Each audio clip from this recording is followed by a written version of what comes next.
हमारा विद्यालय का एकमात्र ऐसा विद्यालय है जो सीबीएसई नॉर्म्स के न्यू एजुकेशन पॉलिसी को पूर्णतः कंडक्ट किए हुए है। शिक्षा ही सर्वत्र है, शिक्षा ही शस्त्र है, शिक्षा से ही सोच बदले, शिक्षा से ही समाज बदले, शिक्षा से ही दुनिया में बोलबाला। आओ मिलके चले फिर पाठशाला, आओ मिलके चले फिर पाठशाला, आओ मिलके चले फिर पाठशाला।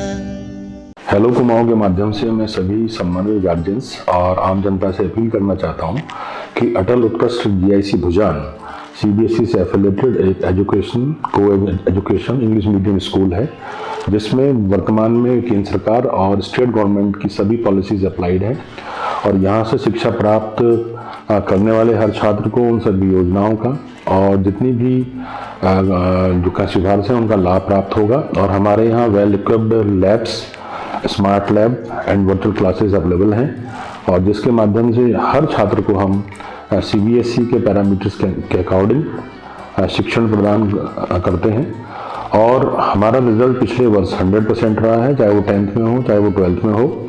और साथ ही साथ हम इस विद्यालय में हिंदी मीडियम और इंग्लिश मीडियम दोनों ही प्रकार के माध्यम से शिक्षा प्रदान कर रहे हैं और हमारा प्रयास रहता है कि हर छात्र छात्रा के लिए हम एक बेहतर भविष्य का निर्माण हम कर सकें।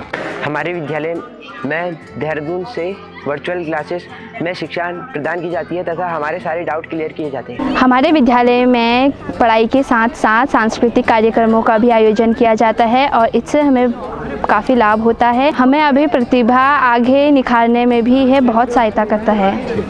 हमारा अटल उत्कृष्ट राजकीय इंटर कॉलेज भुजान इस क्षेत्र में 2 विद्यालयों में से अटल उत्कृष्ट विद्यालय में एक विद्यालय है, जिसकी मुख्य विशेषता इस क्षेत्र में कोई भी वाणिज्य वर्ग का अन्य विद्यालय नहीं है। हमारा एकमात्र ऐसा विद्यालय है जिसमें विगत वर्षों से वाणिज्य की पढ़ाई स्टडीज़ की जाती है और जब से हमारा ये विद्यालय सीबीएसई हुआ है, सीबीएसई नॉर्म्स के अनुरूप चल रहा है। हमारा विद्यालय का एकमात्र ऐसा विद्यालय है जो सीबीएसई नॉर्म्स के न्यू एजुकेशन पॉलिसी को पूर्णतः कंडक्ट किए हुए है। इस विद्यालय से स्टेट लेवल पर बच्चे खो खो, कबड्डी और क्रिकेट इसी तरह पे भी आगे निकले हैं। अभी रिसेंटली पिछले वर्ष 2022-23 में लकी बेस्ट यहाँ से पास आउट हुआ है कॉमर्स स्ट्रीम से, जो वर्तमान में गुजरात की अंडर 19 टीम में एज ए ऑलराउंडर खेल रहे हैं। हमारे स्कूल में सीबीएसई में इंग्लिश माध्यम से उचित शिक्षा प्रदान की जा रही है तथा हमारे स्कूल में सभी टीचर्स हमें अच्छे से डाउट्स क्लियर कराते हैं। हमारे विद्यालय में अलग अलग प्रकार के खेल खिलाए जाते हैं और जिला स्तर और राज्य स्तर में प्रतिभाग करने का मौका मिलता है। हेलो, हाय, नमस्कार, पहला मेरा नाम है नीरज और आप देखना शुरू कर चुके हैं हेलो कुमाऊं। दोस्तों, पाठशाला सीजन 3 के अपने इस चरण में हैं। आज हम पहुंचे हैं अटल उत्कृष्ट राजकीय इंटर कॉलेज भुजान में। हमारे साथ में मौजूद हैं स्कूल के प्रधानाचार्य श्री भंवर सिंह जी। भंवर सिंह जी से बातचीत करेंगे और जानेंगे थोड़ा सा स्कूल के इतिहास के बारे में और आने वाले समय में स्कूल क्या कुछ बदलाव करने जा रहा है जो कि बच्चों के लिए और पेरेंट्स के लिए कहीं ना कहीं लाभदायक हों। सर, सबसे पहले नमस्कार और स्वागत है आपका हमारी खास सीरीज पाठशाला में। धन्यवाद। नमस्कार सर। सबसे पहले जानना चाहूँगा सर, स्कूल को बने हुए कितना टाइम हो गया है और क्या इसका इतिहास रहा है? थोड़ी सी शॉर्ट जानकारी ब्रीफ में हम एक बार इसके बारे में बता दीजिए। सबसे पहले ये विद्यालय प्राइवेट संस्था के रूप में था जी। कांडपाल जी थे, उन्होंने इसी के साथ विद्यालय शेर और भुजान 2-3 जगह विद्यालय की स्थापना की और स्टार्टिंग में उन्होंने यहाँ बताते हैं कि टीन लगा के दीवार लोगों से चंदा करके जी उन्होंने प्रयास किया और पूरी जगह कवर करके उन्होंने सबसे पहले टीन सेट वगैरह में विद्यालय चलाया जी। और धीरे धीरे चूँकि यहाँ ये क्षेत्र काफ़ी इधर कोई शैक्षिक संस्थान नहीं था आसपास, तो उन्होंने अथक प्रयास किया और कांडपाल जी की वजह से विद्यालय धीरे स्थापित हुआ और उसका निर्माण लगभग 1975 में जी। और इसको मान्यता सबसे पहले यहाँ कृषि और वाणिज्य के रूप में मिली जी और ये 1976 में। उसके बाद आगे चलता रहा। बाद में 80-81 में इसे कृषि और वाणिज्य इंटरमीडिएट के रूप में मान्यता मिली जी। 84 में 1984 में इसको विज्ञान संवर्ग के रूप में मान्यता मिली जी। तब से लगातार विद्यालय इस क्षेत्रीय जनता के लिए शिक्षा का एक उचित स्थान बना हुआ है जी। और यहाँ पर एनसीसी का उद्घाटन हुआ, एनसीसी आ गई जी। सीनियर सेक्शन है एनसीसी का है, तो एनसीसी की वजह से कई छात्र हमारे विद्यालय की ओर से एनसीसी के बी सर्टिफिकेट प्राप्त होता है, तो ये सेना में इनको अपॉर्चुनिटी मिलती है जी। और ये काफ़ी बच्चे हर प्रतिवर्ष कोई भी भर्ती होता है। तो एक तो ये है, दूसरा है कि हमारे यहाँ से कुछ बच्चे, एक छात्रा थी यहाँ से इंटर किया, उसने कुमाऊं मंडल यूनिवर्सिटी में भौतिक विज्ञान में एमएससी गोल्ड मेडल हासिल किया। तो यहाँ से बच्चे कई अच्छे भी गए हैं, अच्छी एकेडमीज में गए हैं और अच्छे पोजीशंस में भी कहीं ना कहीं प्रशासनिक पदों पर भी हासिल हैं। बिल्कुल। ये तो होगी इतिहास की बात, लेकिन अब बात करते हैं कि अभी करंट में कितने स्टूडेंट जो हैं वो यहाँ पर पढ़ रहे हैं, कितने छात्र छात्राएं पढ़ रहे हैं और किस किस प्रकार की सुविधा स्कूल मुहैया कराता है हमें? यहाँ पर वर्तमान में 266 बच्चे हैं जी, और 266 बच्चे यहाँ पढ़ते हैं, अध्ययनरत हैं।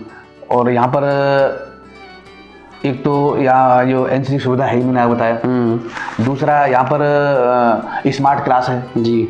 वर्चुअल लैब के माध्यम से जो प्रोग्राम, वर्चुअल लैब भी है, वर्चुअल लैब के माध्यम से देहरादून से डायरेक्ट जो टेलीकास्ट प्रोग्राम होते हैं वो वहाँ पे दिखाए जाते हैं जी। और यहाँ पर हमारे साथी लोग जो स्मार्ट क्लास है उसमें जाकर के जो आधुनिक शिक्षा के तहत जो चीज वीडियो आवश्यकता पड़ती है या नए मॉड्यूल दिखाने होते हैं तो स्मार्ट क्लास में जाकर के बच्चों को दिखाते हैं जी। और बच्चा उसका भरसक लाभ प्राप्त करते हैं। कंप्यूटर है, कंप्यूटर का भी ज्ञान कराया जाता है। और अभी हमारा विद्यालय भी सूचना आई है कि क्लस्टर विद्यालय के रूप में डेवलप हो रहा है जी।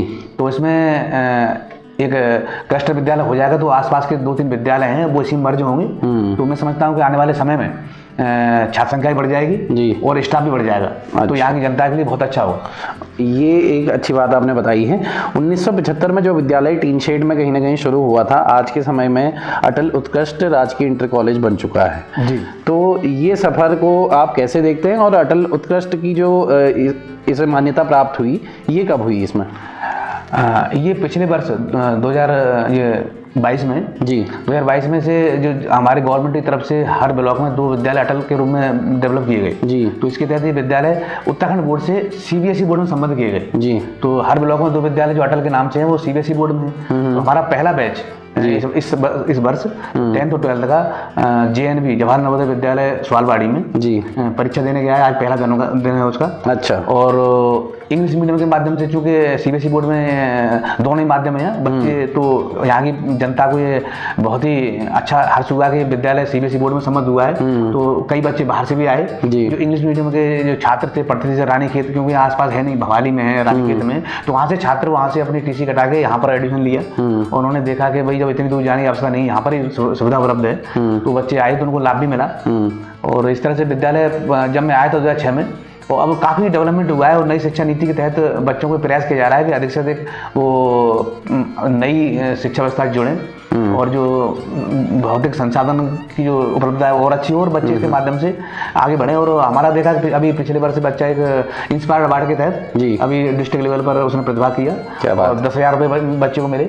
और जो छात्र की परीक्षा होती है NMMS वगैरह, उसमें 2 बच्चे निकले। तो हमें आशा करता हूँ कि पूरा प्रयास हमारी तरफ से, स्टाफ की थोड़ी कमी है, बाकी तो हम प्रयास कर रहे हैं कि बच्चों का स्टाफ की कमी है, ये चीज़ आप बार बार हाईलाइट कर रहे हैं सर। लेकिन एक चीज़ जो मेरे जहन में ये बात आ रही है कि इंग्लिश मीडियम अटल उत्कृष्ट में, क्योंकि इंग्लिश मीडियम सारे ही कोर्सेज चलते हैं जी, हिंदी मीडियम पढ़ने वाला बच्चा अचानक से अटल उत्कृष्ट में जब स्कूल को मान्यता प्राप्त हुई, अचानक से इंग्लिश मीडियम में कितना कोप अप कर पाया होगा या फिर कितना अपने आप को उस माहौल में ढाल पाया होगा, इसमें क्या कहना चाहेंगे आप? इसमें थोड़ा सा भी इनिशिएटिव प्रिमिटिव स्टेज में थोड़ी छात्रों के सामने बहुत बड़ी समस्या आई, हमारे शिक्षकों के सामने भी आई जी। तो धीरे धीरे हमने प्रयास किया कि स्टाफ ने, हमने प्रयास किया कि बच्चों को इंग्लिश और हिंदी दोनों मीडियम में पढ़ाएं। और बच्चों से आग्रह किया गया कि देखो थोड़ी सी परेशानी तो होगी, लेकिन आप घर पे जा करके थोड़ा एक्स्ट्रा मेहनत करेंगे जी। और जो आपका जो इंग्लिश मीडियम की तरफ थोड़े से दोनों माध्यम में कोशिश करेंगे, इंग्लिश के जो वर्ड्स हैं उसको आप याद करें और एक्स्ट्रा छात्रों से और संपर्क करें आपस में, और टीचरों की सहायता से आप इसको थोड़ा मोटिवेशन लें और आगे बढ़ें। आज के समय पे जब इंग्लिश मीडियम की ओर बच्चों का रुझान और पेरेंट्स का रुझान अधिक है, आज आप कितना ज़रूरी समझते हैं कि हमारे जो सरकारी विद्यालय हैं वो पूर्णतः इंग्लिश माध्यम में चलें?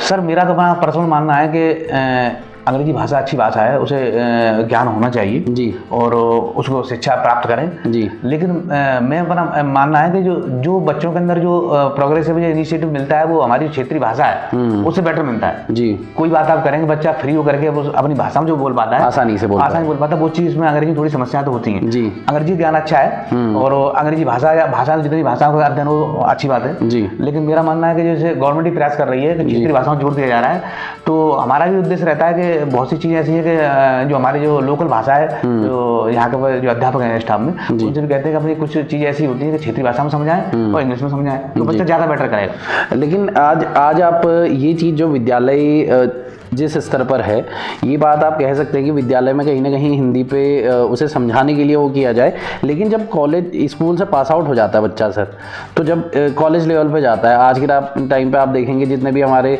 IITs हैं या फिर IIMs हैं और या फिर जितने भी हमारे मेडिकल कॉलेजेस वगैरह हैं, वहाँ पर जो बच्चा यहाँ से जब जाता है, एक हिंदी मीडियम स्कूल से पढ़ा हुआ बच्चा वहाँ पर जाता है, तो वहाँ पर वो कोप अप नहीं कर पाता है फिर इंग्लिश के साथ में। तो आपको लगता है कि जो हमारे सरकारी स्कूल जितने भी हैं, सरकारी विद्यालय जितने हैं, ये कहीं ना कहीं फर्स्ट से लेके 12th तक का पूरी इंग्लिश मीडियम हो जानी चाहिए, क्योंकि हमारे कॉलेजेस में तो वही इंग्लिश मीडियम ही चल रहा है सारी चीज़ें। जी, ये आपने सही कहा कि वैसे मेरा अपना मानना है कि वास्तव में बच्चों के लिए क्लास फर्स्ट से इंग्लिश मीडियम होना चाहिए जी, तो ज़्यादा पिकअप करेगा। जैसे मैं भी हिंदी मीडियम में पढ़ा था जी, उस समय 86 में हाई स्कूल किया, इंटर किया 88 में, उसके बाद डिग्री कॉलेज में पहुंचा मैं BSc में, तो वास्तव में बड़ी समस्या आई। लेकिन ऐसा है कि उसमें एक्स्ट्रा मेहनत करनी पड़ती है, तो उसमें बच्चों को एक्स्ट्रा मेहनत बहुत करनी पड़ी, हमको भी करनी पड़ी तो, लेकिन गवर्नमेंट ने 3rd क्लास से क्लास 3 से इंग्लिश मीडियम रखा है जी। तो मैं चाहता हूँ वास्तव में अगर फर्स्ट से हो जाए जी, और जो क्लस्टर में ये संकल्पन लेके आ रही गवर्नमेंट के एक से बच्चा पढ़े इंग्लिश, तो ज़्यादा बेटर होगा, उसे इंटर के बाद कोई समस्या नहीं होगी और अच्छा कर पाएगा। पब्लिक स्कूल्स में पेरेंट्स अपने बच्चों को ज़्यादा भेज रहे हैं आज के टाइम पे, सरकारी स्कूल्स में नहीं भेज रहे हैं, इस पर क्या कहना चाहेंगे आप? सर इसमें ऐसा है कि मैंने देखा कि इसमें जो इंफ्रास्ट्रक्चर है जी, ये प्रभावित करता है। मैंने देखा कि प्राइवेट विद्यालय होते हैं उनमें जो इंफ्रास्ट्रक्चर है, टेबल है, बैठने की सुविधा है, ऑफिस है, और बच्चों के लिए जो दिखाई देता है चमक जी, उससे पेरेंट बहुत प्रभावित होते हैं। ड्रेस होती है जी, और ड्रेस लोग बच्चों को, छात्रों को भी लगता है और पेरेंट को लगता है बच्चे हमारी एजुकेशन देने जा रहे हैं। लेकिन मेरा मानना है कि गवर्नमेंट विद्यालय में जो स्टाफ होता है बहुत ही पढ़ा लिखा है, वो अच्छा है, और यही मोटिवेशन देना चाहते हैं। वही हमने प्रयास भी किया पब्लिक में जाकर के, वही बताने का प्रयास किया कि देखो वहाँ पर आपको ड्रेसअप अच्छा होगा और बैठने की सुविधा अच्छी होगी, यहाँ थोड़ी संसाधन की कमी है, लेकिन जो ज्ञान है वो यहाँ बेटर मिलेगा। लेकिन क्या आपको लगता है सर उस ज्ञान को अर्जित करने के लिए कहीं ना कहीं जो स्कूल में वो माहौल ज़रूरी है? बिल्कुल जरूरी। तो वो माहौल प्राइवेट स्कूल प्रोवाइड कर रहा है उसे, बजाय इसके कि सरकारी स्कूल को जो प्रोवाइड करना चाहिए? सर सरकारी स्कूल प्रोवाइड करना चाहिए। मैं ये कहना चाह रहा हूँ कि अगर गवर्नमेंट विद्यालयों में थोड़ा संसाधन हो जाए और स्टाफ थोड़ा सा सही हो जाए, हाँ, तो यहाँ तो बहुत ही अच्छी व्यवस्था है स्कूल की, और सरकारी स्कूल रन करेंगे अच्छे, वेल एजुकेटेड टीचर स्टाफ है, तो ये तो है ही सर जी। एक जनता से अपील क्या करना चाहेंगे? अगर कोई जनता तक आपको कोई बात पहुंचानी है तो वो कौन सी बात होगी जो आप जनता तक सीधे डायरेक्टली पहुंचाना चाहेंगे? जो हमारी जो लोकल जनता है, आसपास विद्यालय के आसपास जितने भी गांव हैं, ग्रामीण परिवेश में जो लोग रहते हैं, उनसे अपील करना चाहता हूं कि ज़्यादातर जो हमारे अभिभावक हैं बाहर रहते हैं, बच्चे या माँ के साथ रहते हैं, तो केवल अपील ये करना चाहता हूँ, अगर सबसे पहले इनिशिएटिव पेरेंट्स को लेना पड़ेगा और पेरेंट्स इस बात को समझें। हम ये प्रयास कर रहे हैं कि वास्तव में जो एजुकेशन का जो स्टैंडर्ड है वो सरकारी विद्यालय, हमारे विद्यालय में अच्छा है, और एक बार जैसे बच्चे नए आए, प्रवेश लिया, उसकी उपलब्धि को देखें और ये देखें कि प्राइवेट बच्चे पढ़ रहे हैं, उनके ज्ञान के स्तर और यहाँ के ज्ञान के स्तर में क्या अंतर है। तो मैं मान के चलता हूँ कि यहाँ पर अगर थोड़ा सा ध्यान देंगे पेरेंट्स और अपने बच्चों को सरकारी विद्यालय में भेजेंगे तो निश्चित ही उनको इसका लाभ मिलेगा। बशर्ते ये कि उनको ये ध्यान देना पड़ेगा कि जिस तरह प्राइवेट के लिए हम जो लालायत रहते हैं, तो सरकारी विद्यालय में बच्चे के प्रति थोड़ा सा अटेंशन देना पड़ेगा और निश्चित ही उनको सफलता मिलेगी। तो यहाँ की पब्लिक से मैं यही कहना चाहता हूँ कि अपने बच्चों को थोड़ा फोकस करें और बच्चों को थोड़ा सा इनिशिएटिव मिलेगा। और जिस तरह से हम बच्चों को प्राइवेट में छोड़ने जाते हैं, यहाँ पर भी थोड़ा विद्यालय में आकर के स्टाफ से मिलेंगे, प्रधानाचार्य से मिलेंगे, तो निश्चित ही उनको बहुत ही अच्छा रिजल्ट प्राप्त होगा। तो ये थे हमारे साथ में श्री भवर सिंह जी, अटल उत्कृष्ट राजकीय इंटर कॉलेज भुजान के प्रधानाचार्य।